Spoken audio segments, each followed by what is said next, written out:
All right, Shalom. I want to start by giving all praises, honor, and glory unto Yahweh, Bahashem, Yahweh Shai, Bahashem, Rachak Wadash. Double honors to the apostles and the elders of Great Millstone who teach and rule well, and also to their elders, the men that taught them. I pray the Lord have peace, blessings, and mercy upon the households of the hopeful elect. This is the brother Shema Wan from the Great Millstone Houston Church. And today I want to come with a lesson going into the topic of deliverance is inevitable, whether people are ready for it or not. And, I was meditating on how in Exodus chapter 14, we'll start with that. Exodus chapter 14, in verse 13. Let's see. Okay, put it like this. Let's start up. Even Israelites, you don't have a choice. Got to get ready for the Lord's deliverance, or, the Lord delivering his people. All right. In the days we're in, all Israel is not going to partake in that. All right. So having this mindset of Israelites who would rather go back or stay in the hand of your oppressors, this time on this side, in the times that we're in, that they're not going to make it, because the Lord is coming back for his elect, those that are looking forward to his return, bringing forth a new heavens and a new earth, meaning a new rulership and a refreshment, to this place. The Lord ain't coming back to fit in. The Lord is coming back to change this place. And those that want it to stay the same and who can see, who got a 5-year plan, that's not the right spirit to be in. Is the spirit to get ready to leave this world behind, but going into it, this is Exodus chapter 14 in verse, let me see. Let's start at verse 10. Exodus chapter 14 and verse 10, it says, "And when Pharaoh drew nigh, the children of Israel lifted up their eyes, and behold, the Egyptians, and behold, the Egyptians marched after them. And they were sore afraid, and the children of Israel cried out unto the Lord Yahweh, Bahashem Yahweh Shai." Verse 11, "And they said unto Moses, because there were no graves in Egypt, hast thou taken us away to die in the wilderness? Wherefore hast thou dealt with us thus?" Salakia, wherefore hast thou dealt thus with us, to carry us forth out of Egypt? Verse 12, Is not this the word that we did tell thee in Egypt, saying, Let us alone, that we may serve the Egyptians? Not wanting to get out of captivity. And it said they were so afraid, whenever whenever the Egyptians came, back up on them. But being mindful, just reflecting onto the times we're in, not moving with fear, because look at everything that the Lord has already done for us. The Lord is already revealing that, he's coming through with his word. Look at what's going on in the earth. But so, not having this type of spirit where you move with fear, because regardless of what it may seem like, although it seemed like the Egyptians were coming back and finna do something, matter of fact, we'll just read it. We'll read it. Just like the times we're in, according to prophecy, it tells you the enemy is going to come down, like a great flood. The enemy is going to have, no mercy. He's going to come down with great wrath. All right. And regardless of what it looks like, that doesn't dictate prophecy. Prophecy dictates, prophecy runs the show. The word of the Lord runs the show. And going back to the point, deliverance is inevitable, and that's the time that we're in. So let's finish the scripture and just apply it to today's time. So Exodus 14 and verse 12 again, it says, "Is not this the word that we did tell thee in Egypt, saying, let us alone that we may serve the Egyptians. For it had been better for us to serve the Egyptians than that we should die in the wilderness. And Moses said unto the people, fear ye not, and stand still, and see the salvation of Yahweh, Bahashem Yahushua. It says, which he will show you today. For the Egyptians whom ye have seen today, ye shall see them again no more forever. The Lord Yahweh Bahashem Yahushua shall fight for you, and ye shall hold your peace. Okay, and that's exactly what that's the mindset that we gotta have. It's nothing that we're gonna be able to do. All right, and we can't move with fear. Where it's like you resisting against the will of the Lord. The Lord, matter of fact, let's get another precept real quick, because we're at the end of this thing. Esau ran his course. The American captivity. Now it's over with. It's time's up. Now it's time for judgment and also time for deliverance. But let me get this Isaiah chapter 46 real quick, and we'll go back to Exodus. Isaiah chapter 46, and let's start at verse. We'll get to the point. Verse 10. It says, declaring, let's start at verse 9.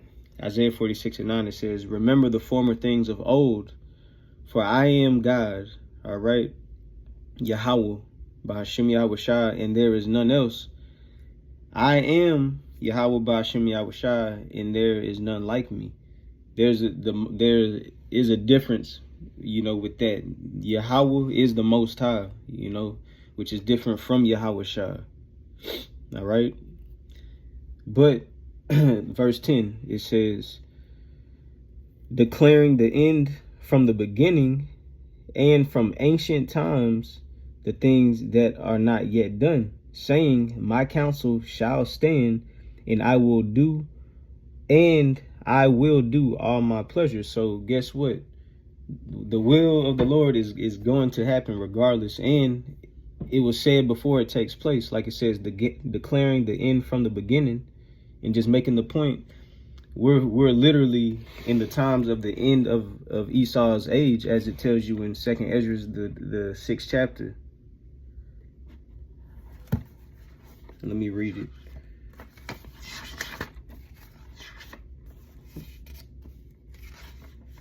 Second Ezra chapter 6, and let's start at verse 7. It says, then answered I and said, what shall be the parting asunder of the times, or when shall the end of the first and the beginning of it that followeth? So concerning the ends, all right, the beginning and the end, as we just read in Isaiah 46:10, it says, declaring the end from the beginning and from ancient times the things that are not yet done. All right, so let's just finish it in 2nd Ezra.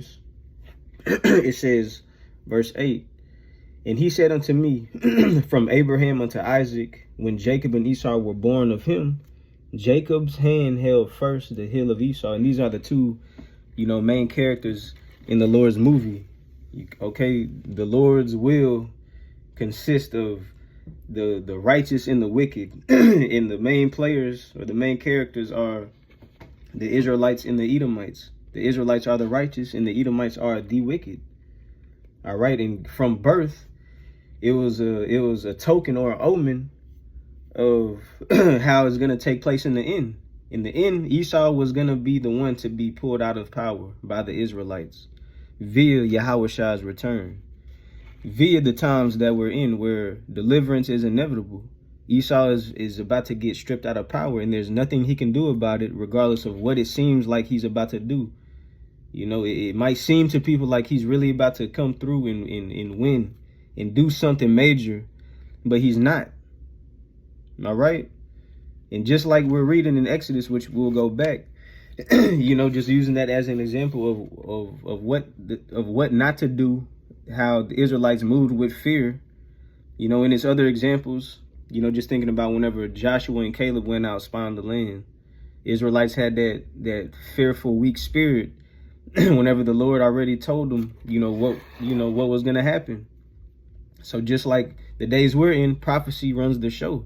The will of the Lord runs the show. He already declared the end from the beginning. All right. And we understand it now. All right. It says, and from ancient times, the things that are not yet done, we should understand what should take place next according to the Lord's movie. Understanding the end is not going to come until the MOTB, until everybody is faced with that hour of temptation. Nuclear missiles will not get shot off, no matter how hot war talk, arises. Missiles will not get shot off. Nuclear missiles will not get shut off until Revelation chapter 13 and 16 takes place. All right. According to prophecy, just understanding the things that the ancient times, the things that have been declared. And we know that.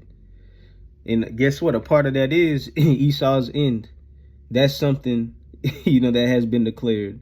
So saying my counsel shall stand and I will do all my pleasure. All right. So the will of the Lord will stand. So going back to 2nd Ezra chapter 6 and verse 9, it says, for Esau is the end of the world. So he's the end of the age that we're in. The age that we're in, Esau is the end of it. He's going to be the last to rule, until the time of the Gentiles be fulfilled. Esau is the last Gentile nation, the last heathen nation to rule the earth. All right. Until the Lord comes. Wherein it says Esau is the end of the world and Jacob is the beginning of it that followeth. The Israelites, he prince of power, Yasha Allah. Whenever Jacob's name was changed to Israel, that's what it means. He prince power. So the Israelites is the beginning of it that followeth. So that's the next world to come. That's the next age to come. All right, which is going to be never ending. It's not going to end. And real quick, well, no, I'll get, let me get it real quick. Let me get this in the NLT. Because going into the end of a world, which is the end of an age, let me get this in Ephesians. Because Yahweh Shah, who rules everything, is coming back to deliver. This is Ephesians chapter 1 and verse 19.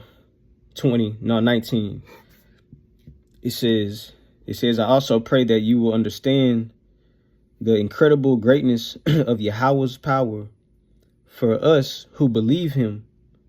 It says, this is the same mighty power that raised Hamashiach from the dead and seated him in the place, Salaki, it says, and seated him in the place of honor at Yahweh's right hand in the heavenly realms. And guess what, man? Faith, how it says, wisdom and knowledge shall be the stability of thy times.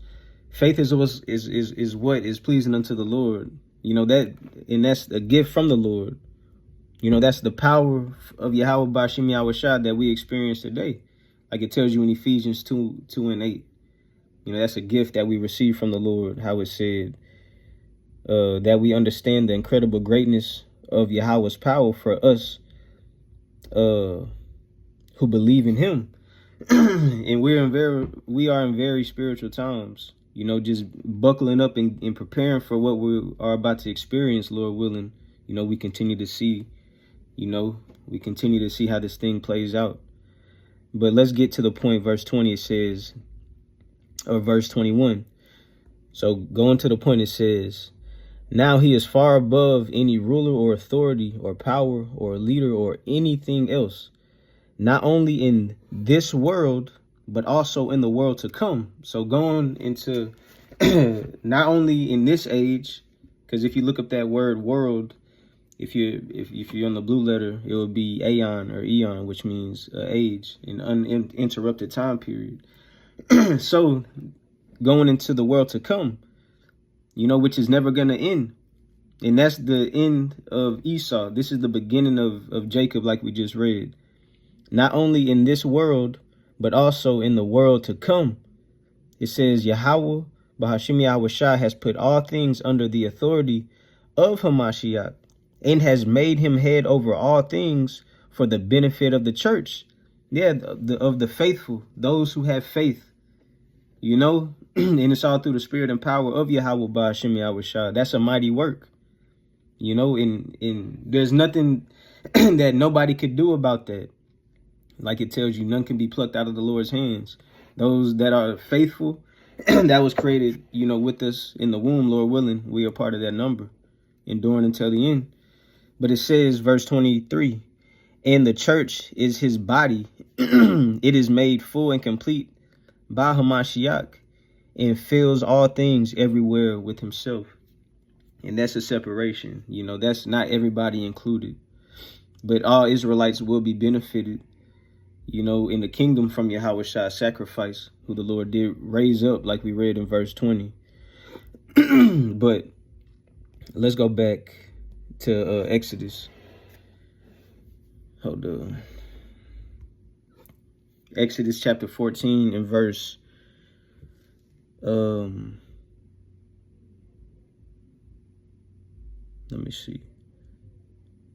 I'll read verse 13 again. It says, and Moses said unto the people, fear ye not, and stand still, and see the salvation of Yahweh, Bahashim Yahweh Shai, which he will show you today. For the Egyptians, whom ye have seen today, ye shall see them again no more forever. The Lord Yahweh Bahashim Yahweh Shai shall fight for you, and ye shall hold your peace. and that's all we gotta understand. You know, having faith in the Lord, which is a gift, though. And it's not a switch you could just turn on, you know, because it said the Lord is going to fight for you. And this is what the scriptures say. This is the beauty of it. Well, let me get this first.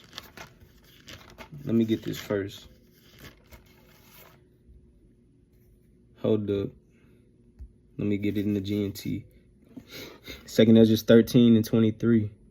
Because faith and works go hand in hand. Understanding there's nothing that we can do, but works are what the Lord requires us to do, you know, because that's how we prove our faith, show our faith.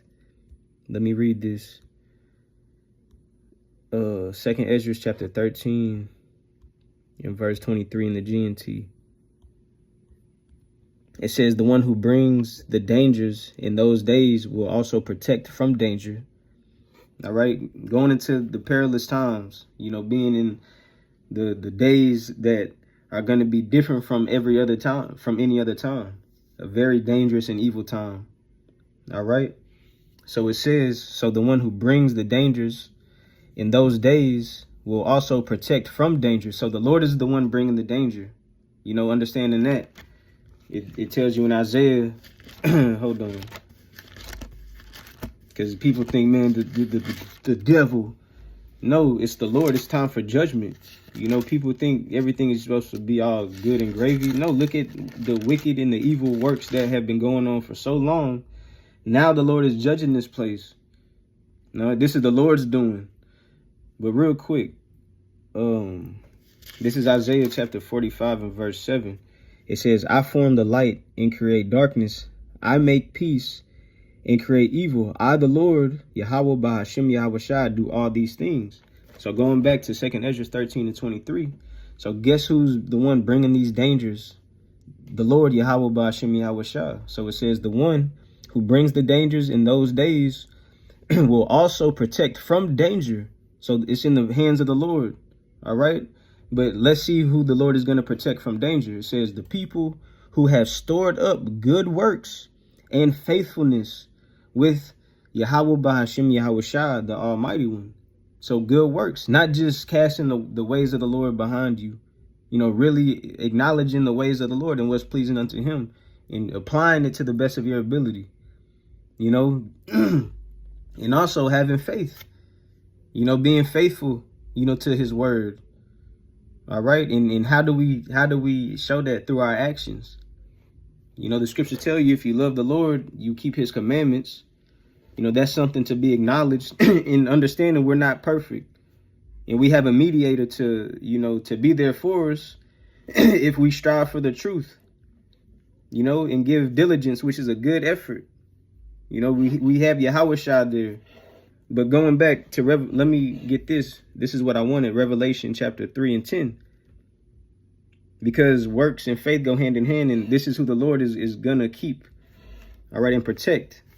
It says, Revelation 3 and 10, it says, because thou hast kept the word of my patience, all right, being obedient, you know, following the Lamb whithersoever he goes, you know, listening to the instructions, listening to the prophets, you know, being in tune with the Spirit, doing what you got to do. All right. Still pushing this word, glorifying Yahweh B'Shem Yahweh Shah daily through our speech and our deeds, our word and our actions. It says, because thou hast kept the word of my patience, you know, first and foremost, pushing the testimony of Yahweh Shah. It says, I also will keep thee from the hour of temptation, which shall come upon all the world to try them that dwell upon the earth. All right. And that time is going to come, whether you believe it or not. And this has to happen first before, you know, World War III fully takes place and missiles are shot and Yahweh Shah returns. The time of testing is going to come, but you have to be kept by the Lord. All right. And just like it said in Exodus, you know, be not afraid, stand still, you know, watch the Lord's salvation, roughly paraphrasing. Because let's go back to Isaiah, or let me go to Isaiah real quick. Isaiah chapter 40. No, Isaiah 41 and verse 14. Isaiah 41 and 13, it says, for I, the Lord, Yahweh B'Hashem Yahweh Shah, thy God, will hold thy right hand, saying unto thee, fear not, I will help thee. All right. The Lord is going to get the glory. The Lord the Lord will be glorified. What he's about to do, just like what he did, how he delivered us out of the, you know, Egyptians in ancient Egypt, out of the hands of the Egyptians in ancient Egypt. You know, it was nothing that it was nothing, you know, spectacular that was done. What happened, the Lord got the notoriety. The Lord got acknowledged for that. You know, it was no doubt, couldn't give it to nobody but the Lord. You know, and also too, the Lord's men got recognized too. Moses and Aaron, it was a separation too. The men that the Lord deals with, showing you it ain't no joking around, bro. When the prophets are out speaking, the true prophets, the action of the Lord is gonna back it up sooner or later. And guess what? It's about to be shown whether you believe it or not. But it says, verse 14, fear not, thou worm Jacob. You know, being vulnerable. You can't do much, can't do anything. All right, and it's supposed to be like that. It says, and ye men of Israel, I will help thee, saith the Lord Yahweh B'Shem Yahweh Shah, and thy Redeemer, the Holy One of Israel. So that's going to come from the Lord, you know. It's like I said, the one who's going to protect us from danger. The Lord is going to be lifting up the standards. The Lord is going to be having his holy angels encamped around those that fear him. You know, the Lord is going to be keeping us from, or keeping our children from hell, like it tells you in 2nd Ezra, the first chapter. You know, people are going to be envying us, but will not be able to do anything because, hey, guess what? Salvation is at hand. Deliverance is at hand. And nobody could do anything to stop it. Let me see how long. But I had wanted to go into a few precepts, you know, touching on that, but I'll probably end it there. Lord willing, this was edifying to the Lord's elect. And to the next time, I say shalom.